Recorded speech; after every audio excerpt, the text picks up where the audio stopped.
नमस्कार। अपने चैनल मंजू पुरनेंदु पे मैं आप सबका हार्दिक स्वागत करती हूँ। आज मैं थोड़ा अलग तरह का वीडियो लेके आप लोगों के सामने आई हूँ। वो है मेरा बच्चों की पेरेंटिंग को लेके। आजकल आप देख रहे हैं कि समाज में बच्चों का बिहेवियर या आप ये कह सकते हैं कि दिन पर दिन बच्चे कुछ ज़्यादा ही वायलेंट होने लग गए हैं, या बच्चों में जो है सुसाइड रेट भी बढ़ रहा है। तो इसके पीछे कुछ ना कुछ हाथ तो हमारी पेरेंटिंग का भी है, समझ का भी है। बहुत सारी चीज़ें वो देखते हैं, कम उम्र की होने की वजह से उन पे एक शौक़ होता है या जो कह सकते हैं। लेकिन फिर पेरेंट्स का ये दायित्व होता है कि उस शौक़ को वो हटाएं और जो उनके मन में गलत धारणा आ चुकी है किसी भी चीज़ को लेके, उसको दूर करें। मैं एक एग्ज़ाम्पल बताना चाहती हूँ। मेरे एक जानने वाले थे, उनका बेटा थोड़ा ज़िद्दी टाइप का था, यहाँ पढ़ता था लखनऊ में, पर उसके दोस्त अच्छे नहीं थे, मार्क्स अच्छे नहीं आते थे। तो इस चक्कर में उसके पेरेंट्स ने उसको निकाल के नैनीताल भेज दिया और ये कहा कि हम इसको बोर्डिंग में रखेंगे, वहाँ रह के सुधर जाएगा। बच्चा वहाँ गया, वो बहुत लोनलीनेस फील करता था। रीज़न ये था कि वो माँ से बहुत ज़्यादा अटैच था। बार बार फ़ोन करता था कि माँ मुझे यहाँ से ले जाओ, मेरा मन बिल्कुल नहीं लगता, मैं मर जाऊँगा, मुझे बिल्कुल अच्छा नहीं लगता। बहुत दिनों तक ये चलता रहा। 1 साल बीत गया, वो बच्चा अपनी क्लास में फ़ेल हो गया। जब ये हुआ तब स्कूल से प्रिंसिपल का फ़ोन गया कि भाई ऐसे ऐसे है और आपके बच्चे का पढ़ने में बिल्कुल मन नहीं लगता, आप अपने बच्चे को ले जाइए। वो बच्चे को यहाँ लेके आई, उसके कमरे में गई। पहले तो मैं उसके कमरे का हाल बताऊँ आपको। जब उसके कमरे में हॉस्टल में गई तो एस्ट्रे जो होता है उसमें सिगरेट भरा पड़ा था। 1-2 बियर की बोतल भी ज़मीन पे ऐसे ही पड़ी हुई थी। अब वो तो जाते ही बिल्कुल शॉक्ड हो गई कि अरे मेरे बेटे ने आके यहाँ ये सब करना भी सीख लिया। फिर उन्होंने अपने बच्चे से पूछा तो उसने कहा कि मैं पीऊँ या ना पीऊँ, या मैं ऐसा करूँ या ना करूँ, बहुत सारे लड़के हैं जो मुझे मजबूर करते हैं ऐसा करने के लिए। उसने नाम नहीं बताया, पर उसकी माँ को लगा कि नहीं ये तो बहुत गलत है, मुझे यहाँ से इसको ले जाना चाहिए। उसको लेके आई, वो यहाँ आई, यहाँ अच्छे स्कूल में, मैं स्कूल का नाम नहीं बताऊंगी, उसका नाम लिखवा दिया। उसका मन नहीं लगता था, वो स्कूल जाता था, फिर इधर उधर भटकने लगता था और फिर फेल हो गया। जब फिर फेल हुआ तो माँ थोड़ी सी फ्रस्ट्रेटेड हुई। उसने कहा कि ठीक है, ये जैसा है वैसे ही रहने दो। उन्होंने उससे बात करना भी छोड़ दिया। 1-2 दिन तो ऐसा हुआ, बच्चे ने वो बर्दाश्त कर लिया। लेकिन वो माँ से इतना ज़्यादा अटैच था कि वो माँ की ये बेरुखी झेल नहीं पाया और उसने माँ के दुपट्टे से ही फंदा लगा लिया और पंखे में लटक गया। आप ये बताइए कि जब वो उसको हॉस्टल से लेके आई, वो बच्चा इतना बुरी तरह से टूटा हुआ था, तो उसको 1 साल वो ना पढ़ता, कोई फ़र्क नहीं था। लेकिन 1 साल उसको अपने पास रखती, उसको ट्यूशन लगा देती, घर पे पढ़ाती और उसको पूरी तरह से जो कह सकते हैं आप कि उसका ब्रेन वॉश करती, उसको इस दुनिया में कैसे एडजस्ट करना है, कैसे जीना है, कैसे एक एक कदम रखना है, ये सिखाती। माँ ही तो एक बच्चे की पहली टीचर होती है ना, और माँ चाहे तो अपने बच्चे को बहुत कुछ सिखा सकती है। लेकिन आजकल ज़माना क्या आ गया है, माँ जाके ब्यूटी पार्लर में 3 घंटे, 4 घंटे, 5 घंटे टाइम स्पेंड कर सकती है, लेकिन अपने बच्चे के साथ 1 घंटे टाइम स्पेंड करना उसके लिए मुश्किल हो जाता है। माँ से मैं हाथ जोड़ के ये विनती करती हूँ कि मेरी बात का बुरा नहीं मानेंगी। मैंने ऐसी बहुत सारी माँओं को देखा है। आज इसलिए मेरा दिल भर आया तो मैंने ऐसे इस टॉपिक पे वीडियो बनाने की ज़रूरत की है। तो मैं आप सबसे ये रिक्वेस्ट करती हूँ कि आप अपने बच्चे के कोमल मनोभाव को समझने की कोशिश करिए। बच्चा जब पैदा होता है ना, तो वो एक मिट्टी का लोंदा होता है, ठीक है।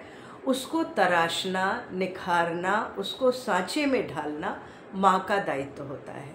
पिता नौकरी करता है, पैसे कमाता है, दिन भर घर से बाहर रहता है, वो बच्चे को नहीं संभाल सकता। अगर मैं गलत हूँ तो आप मुझे ज़रूर टोकिएगा कि नहीं मैं बिल्कुल गलत कह रही हूँ और आप मुझसे एग्री नहीं करते हैं।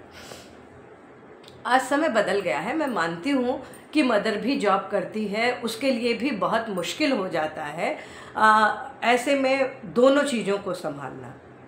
लेकिन अगर आपने बच्चा पैदा किया है, किसी जीव को इस दुनिया में लाई है, तो सबसे पहला कर्तव्य उसके प्रति आपका बनता है।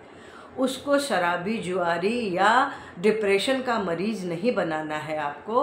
उसको एक अच्छा नागरिक, अच्छा स्टूडेंट, अच्छा बेटा, अच्छा पति, अच्छा पिता बनाना है। और ये संस्कार आप देंगी अपने बच्चे को। दुनिया में कोई भी और स्कूल, कॉलेज, कोई भी ऐसी जगह नहीं है जहाँ उसको ये संस्कार दिए जाए। अगर मैं सही हूँ तो प्लीज़ आप लोग मुझे कमेंट करके बताइएगा ज़रूर कि आप मुझसे सहमत हैं कि नहीं हैं। वही मैंने देखा है, अपनी फैमिली में देखा है। फादर मदर दोनों डॉक्टर हैं और दोनों के पास माना कि समय की कमी नहीं है, पर जो समय है उनके पास, जब वो अपने प्रोफेशन से फ्री होते हैं तो 2 से 3 घंटे अपने बच्चों के साथ बिंदास एंजॉय करते हैं। इतना अच्छा लगता है देख के, बेटियां अपने माँ के गोद में लेटी हैं और उनके कंधे पे लेटी हैं, उनसे प्यार कर रही हैं, उनसे बातें कर रही हैं। फादर भी बगल में बैठे हैं, कोई बात हो रही है तो उनके हर सवाल का जवाब दे रहे हैं, उनको प्यार कर रहे हैं, उनको हक कर रहे हैं। मतलब अगर आप दिन भर समय नहीं दे पाए तो बच्चों को कम से कम शाम को जब आप घर में होते हैं वो समय तो दीजिए और उनसे उनके मन की बात जानिए। उन्हें कोई तकलीफ़ तो नहीं है, किसी तरह का कोई परेशानी तो नहीं है।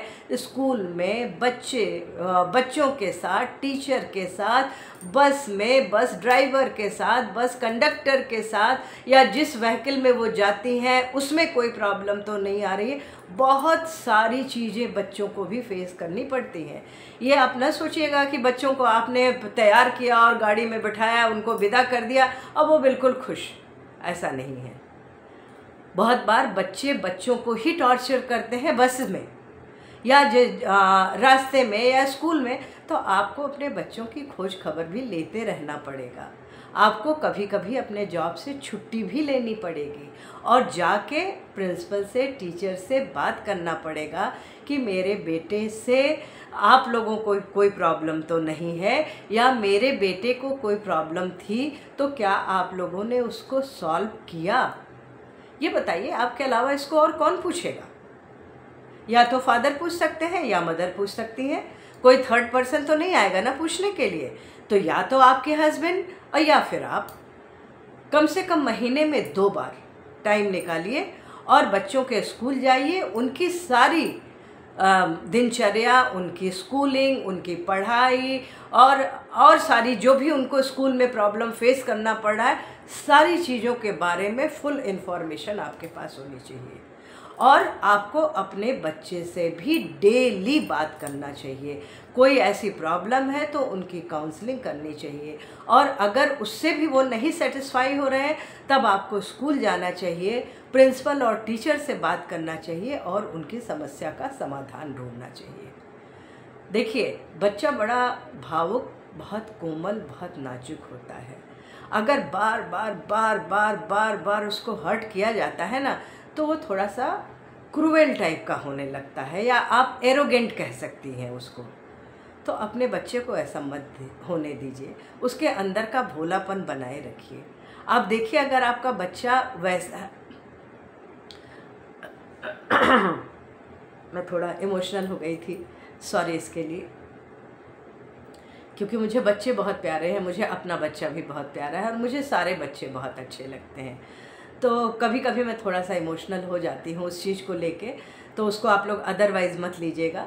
लेकिन हाँ, ये ज़रूर कहूँगी कि अगर आपने किसी को इस दुनिया में लाके पैदा किया है तो आपकी पूरी जिम्मेदारी बनती है उसके पालन पोषण भरण, और उसके अलावा उसकी शिक्षा, उसका विकास और उसका मोटिवेशन, उसका गोल निर्धारित करना, सब कुछ आपको करना है। और जब आप उसको शुरू से ये बताएंगे कि कैसे तुमको लाइफ को आगे बढ़ाना है, कैसे जीना है बेटा, क्या क्या प्रॉब्लम आएगी, कैसे उसको फेस करोगे, क्या उसका सलूशन निकालोगे, और अगर तुम नहीं निकाल सकते तो मैं बैठा हूँ यहाँ पे या मैं बैठी हूँ, तुम मुझसे डिस्कस करो, मैं तुम्हारे लिए रास्ता बनाऊँगा या बनाऊँगी। बच्चा कितना खुश होगा। सोचिए कि मेरे पेरेंट्स ठीक है जॉब तो करते हैं पर वो हमेशा मेरे लिए अवेलेबल होते हैं। तो चलिए, वीडियो बहुत लंबा हो जाएगा इसलिए मैं इसको यहीं ख़त्म कर रही हूँ, पर आप सबसे हाथ जोड़ के विनम्र निवेदन के साथ ख़त्म कर रही हूँ कि अपने बच्चों को टेकन फॉर ग्रांटेड मत लीजिए। ये नहीं कि आपने पैदा कर दिया अब वो पल जाएंगे, बड़े हो जाएंगे और सब कुछ कर लेंगे, ऐसा मत सोचिए। उनको एक अच्छा नागरिक बनाइए, एक अच्छा इंसान बनाइए, यही आपसे मेरी प्रार्थना है। Thank you so much. मिलती हूँ अगले वीडियो में। Have a nice day. Bye bye.